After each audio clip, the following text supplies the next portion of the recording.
Good morning dear student. हम अपनी पिछली क्लास में कुछ चैप्टर को पढ़ चुके थे। जो तुम्हारी मोमेंट्स का जो चैप्टर है वो हम पढ़ चुके थे और लास्ट पढ़ा था हमने द लास्ट लीफ। इसके बाद हम रिवीजन कर रहे थे टेंस और डिटरमिनर्स का और तुम्हारी क्लासें बंद हुई।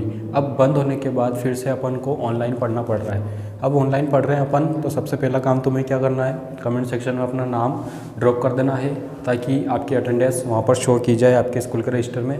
ठीक है। और अब हम ऑनलाइन में जो नया चैप्टर अपना है वो है मोमेंट्स का a house is not a home, एक घर जो कि घर नहीं है। ठीक है, एक मकान जो कि घर नहीं है। ठीक है, इस चैप्टर को अपन इसमें डिस्कस करेंगे। तो आपको कोई टेंशन वाली बात तो है नहीं, जो अपन वहाँ पढ़ते थे वही यहाँ पढ़ेंगे। ठीक है, अब अपन स्टार्ट करते हैं चैप्टर 8 का, क्लास 9 का chapter 8 a house is not a home. इसके अंदर क्या है, देखो, हाउस मतलब भी घर होता है, होम मतलब भी घर होता है, लेकिन हाउस को अपन बोलते हैं मकान। ठीक है, और होम को अपन बोलते हैं घर। तो इसमें है क्या, a house is not a home, कि यह मकान एक घर नहीं है। ठीक है, ऐसा ये चैप्टर दिया हुआ है। अब एक हाउस जो होता है वो एक खाली मकान होता है। अब नया मकान बनवाते हैं तो अपन ये कहते हैं कि ये नया मकान बन रहा है या हमारा बन रहा है। ठीक है, हमारा मकान है। ठीक है, अब वो घर कब बनता है, जब उसमें रहने लग जाते हैं हम, अपन उसमें रहने लग जाते हैं तो अपन क्या कहते हैं कि ये मेरा घर है। ठीक है, तो ये होता है मकान और घर में फ़र्क। मकान खाली होते हैं, जो बिल्डिंग बनाई जाती है उस बिल्डिंग को मकान कहते हैं अपन। ठीक है, और होम जब हम विद फैमिली उसमें रहने लगते हैं तो वो कहलाता है घर, जो कि होम होता है। ठीक है, अब इसके अंदर दिया हुआ है a house is not a home. तो इसके चैप्टर में है क्या, तो एक लड़का है जो अपना राइटर है। ठीक है, इसमें दो है, इसके साथ इसकी मदर और इसकी कैट, इसकी मदर और इसकी कैट, दो पर्सन इसके साथ है। ठीक है, अब क्या होता है, इसकी मदर और इसकी कैट और ये लड़का एक मकान में अकेले रहा करते हैं। ठीक है, अब इसको क्या होता है कि एक स्कूल को छोड़कर दूसरे स्कूल में जाना पड़ता है। जैसे कि आप 10th के बाद किसी अदर स्कूल में 11th-12th करने जाते हैं या 12th के बाद किसी कॉलेज में अपन जाते हैं, तो इसको थोड़ा सा डर इसलिए रहता है कि मुझे अपना पुराना स्कूल छोड़ के नए स्कूल में जाना है, वहाँ पर मेरे कुछ फ्रेंड्स बनेंगे या नहीं, क्या होगा मेरे साथ, मैं अकेला रहूँगा, क्या रहूँगा, वो सब बातें ये सोचता है। तो इसको इसके टीचर यही सजेस्ट करते हैं कि तुम घबराओ मत, तुम नए स्कूल में जाओ, अच्छे से पढ़ो, वहाँ पर तुम्हें नए फ्रेंड मिल जाएंगे, तुम नई दोस्ती कर लोगे। ठीक है, तो ऐसा ही ये सोचता रहता है। और एक विंटर का वेकेशन संडे का डे हुआ करता है जिसमें ये अपने घर के अंदर बैठा बैठा टेबल पर अपना होमवर्क कर रहा होता है। और घर के अंदर जो चिमनी होती है उसमें इसकी माँ लकड़ियाँ डालकर उसको आग से जला रही है ताकि थोड़ा सा गर्म घर रहे। अब अचानक से क्या होता है, बहुत ही तेज़ धुआं उठने लगता है और पूरे घर में धुआं ही धुआं हो जाता है। जैसे ही पूरे घर में धुआं ही धुआं हुआ तो ये घबरा जाते हैं, इनको लगता है कि घर में आग लग चुकी है। अब ये सब कुछ छोड़कर बाहर की ओर भागते और ये बाहर आ जाते हैं। तो इसकी कैट भी और इसकी माँ भी और ये खुद भी उसके अंदर रहा करता है, जो उस आग लगने के बाद ये अपने घर से बाहर निकल कर भाग जाते हैं। अब घर से बाहर निकल कर आते हैं, इसकी माँ को कुछ याद आता है कि मैं अपने अटैची या अपनी संदूक या अपना बॉक्स अपने घर में ही भूल गई हूँ, तो उसको लेने के लिए ये जाते हैं। तो इस बच्चे को वहाँ पर नहीं जाने दिया जाता, लेकिन इसकी माँ उस घर में वापस से चली जाती है जो जल रहा होता है।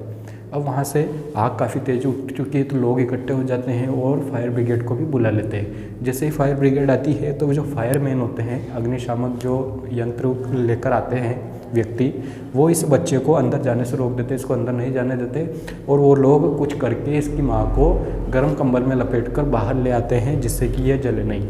अब ये सोचता है कि माँ अंदर क्या लेने गई थी, एक बॉक्स, उस बॉक्स के अंदर इसके पिताजी की कुछ तस्वीरें हुआ करती थी, उनकी यादें जो इसके साथ थी, क्योंकि इसके पिताजी अब इसके साथ नहीं रहे तो इसलिए उनकी यादें जो उस बॉक्स में थी उनको लेने के लिए इसकी माँ जाती है। अब उसकी माँ को वो फायरमैन अंदर से लाते हैं और एम्बुलेंस में डालकर ले जाते हैं ताकि वह ज़्यादा बीमार ना हो, मतलब उनको ज़्यादा जले नहीं, ऐसा उनको बचा लेते हैं। लेकिन वो घर काफ़ी जल चुका होता है, लोग उस पर आग पर काबू पाने की कोशिश करते हैं लेकिन आग बुझती नहीं है, आग और ज़्यादा जलती जाती है और धीरे धीरे घर पूरा जल जाता है। उसके बाद क्या होता है, अगला दिन होता है, ये अकेला होता है, इसकी माँ भी अकेली होती है। लेकिन इस आग लगने की भाग दौड़ में ये अपने बिल्ली को भूल जाता है, अपनी कैट को भूल जाते हैं कि वो कैट है कहाँ या कहाँ गई, ऐसा वो सोचते हैं। तो फिर ये अपने कैट के अफसोस में रहता है कि क्या पता वो कहाँ होगी, कैसी होगी। तो अगले दिन जब होता है तो इसके पास एक नया घर नहीं होता है, इसका घर का काम चल रहा होता है, नया घर इसके लिए बनाया जाता है। लेकिन उससे कुछ दिन पहले इनको अपने रिश्तेदारों या अलग से कुछ दूसरी जगह पर रहना पड़ता है। तो ये दोनों अपनी अलग जगह पर रह रहे होते हैं और इसको स्कूल जाने का टाइम होता है। तो स्कूल जाने के लिए जब ये घर से निकलता है तो ये सोचता जाता है कि मेरी बिल्ली कहाँ होगी, मेरी कैट कहाँ होगी, कैसी होगी।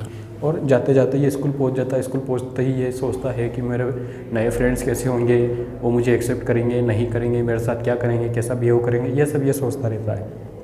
अब होता क्या है, जैसे ही ये स्कूल की बाउंड्री में क्रॉस करता है तो अंदर जाकर ये देखता है कि इसकी क्लासमेट के जितने भी स्कूल के इसके साथी हैं, एक बेंच लगाई हुई है, टेबल लगाई हुई है, टेबल पर बहुत सारा सामान रखा हुआ है। जो सामान इसकी ज़रूरत का था, जैसे किताबें, कपड़े, बैग, कॉपियाँ, जूते, पॉलिश वगैरह, ये सब कुछ चीज़ें इनकी टेबल पर लगाई हुई है ताकि ये इन चीज़ों का यूज़ कर सके, उनका उपयोग कर सके। ठीक है, तो इस तरीके से यह बच्चा क्या करता है, वहाँ जाकर खुश हो जाता है कि इन सब ने मेरे लिए इतना किया, मेरे लिए इतना सोचा। तो ये काफ़ी खुश होता है और वहाँ से उन सामानों को लेकर आ जाता है और उस चीज़ से ये काफ़ी खुश रहता है कि इसे नए फ्रेंड मिल गए, नई दोस्ती इसकी हुई और लोगों ने सबने इसकी मदद की ताकि यह और ज़्यादा परेशान ना हो। इसका घर चल चुका है तो ये ज़्यादा परेशान ना हो, और नया है स्कूल में तो इसकी भी मदद उन्होंने की। लेकिन इसके पास इसका घर नहीं था। लेकिन एक दिन क्या हुआ, ये अपने नए बन रहे घर को जाकर देखता है और बाहर खड़ा खड़ा उस घर को निहारता है कि यह काम चल रहा है इसका और अच्छे से चल रहा है। तो ये काफ़ी खुश होता है इसको देख कर कि मेरे घर का काम चल रहा है। ठीक है, अब इसके बाद होता क्या है, जो इनकी ये जो उस घर को देख रहा होता है खड़ा खड़ा, इसके फ्रेंड के साथ ये जाता है उस घर को देखने के लिए। अब देख रहा होता है और पीछे से आवाज़ आती है कि दिस इज़ योर्स, क्या ये आपकी है। और ये पीछे टर्न कर कर देखता है कि पीछे कौन है। तो पीछे एक लेडी थी जिसके हाथ में एक सुंदर सी बिल्ली थी या कैट थी। तो ये उसको देखकर काफ़ी खुश होता है और वो बिल्ली भी उछल कर इसके पास आ जाती है, ये उससे लिपट जाता है। बाद में से पता चलता है कि ये बिल्ली वही है जो इस घर से भाग गई थी। मतलब जब घर में आग लगी और ये सब लोग उसको भूलकर बाहर भाग गए तो वो भी बिल्ली भी वहाँ से निकल कर बाहर आ गई। तो वहाँ पर वो बिल्ली बच गई, वो जली नहीं या वो मरी नहीं। ठीक है, तो यहाँ पर वो जो महिला थी वो उसे आकर, लेडी जो थी वो आकर उस बिल्ली को वापस उसे लौटा देती है और वह उसे पाकर काफ़ी खुश हो जाता है। तो फिर क्या होता है, अब उसके अंदर एक अच्छी सी खुशी आ जाती है कि उसकी माँ उसके साथ है, उसकी कैट उसके साथ है, मतलब उसका पूरा परिवार उसके साथ है। तो वो कहता है कि अब जो मेरा नया हाउस बन रहा है वो मेरा नया हाउस नहीं, वो मेरा होम है। क्यों? क्योंकि पहले तो सिर्फ हाउस बन रहा था क्योंकि उसके साथ उसकी बिल्ली नहीं थी, तो वो सिर्फ मकान उसके लिए बन रहा था, वो काफ़ी खुश नहीं था। लेकिन अब जो बन रहा है वो उसका होम है, मतलब उसका घर है। तो उसके साथ उसकी बिल्ली भी रहेगी, उसकी माँ भी रहेगी, सब उसके साथ मिलकर रहेंगे और उसके कुछ फ्रेंड भी बन चुके हैं, नए फ्रेंड भी बन चुके हैं। तो वो उसके लिए काफ़ी खुश होता है कि ये मेरा नया घर है, और वो मकान से खुश नहीं था। तो इस लेसन में इतना ही है कि इस स्टोरी में इतना ही है कि जो घर होता है जिसमें अपन सब लोग साथ मिलकर रहते हैं वो घर बन जाता है, और अगर अलग अलग रहें तो वो मकान ही रहता है। तो a house is not a home. तो प्रत्येक मकान एक घर नहीं होता है या हर मकान एक घर नहीं होता है, ऐसा इस चैप्टर में आपको बताया गया है। ठीक है, तो ये चैप्टर था आपके chapter 8 class 9th, a house is not a home, movements का चैप्टर है। अब इसके क्वेश्चन आंसर अपन अगली क्लास में देखेंगे। तब तक आपको क्या करना है, अपनी एडवाइज़र बुक से इसकी रीडिंग करनी है और इसको समझना है अच्छे से, और इसकी मीनिंग्स को पढ़ना है कि मीनिंग्स क्या क्या है। ठीक है, और आपको जब तक ऑनलाइन क्लास चल रही है आपको क्लास लेनी है रेगुलर। मैं रेगुलर पढ़ा रहा हूँ आपको, और जो भी वर्क दिया जाता है वो वर्क प्रॉपर अपनी नोटबुक में करते रहना। फिर जैसे ही अपनी क्लासेस शुरू होती है अपन वापस से इसको कंटिन्यू करेंगे। ठीक है, अपने अटेंडेंस के लिए अपना नाम अपने कमेंट सेक्शन में ड्रॉप करना, तो वहाँ से आपकी अटेंडेंस शो हो जाएगी। ओके।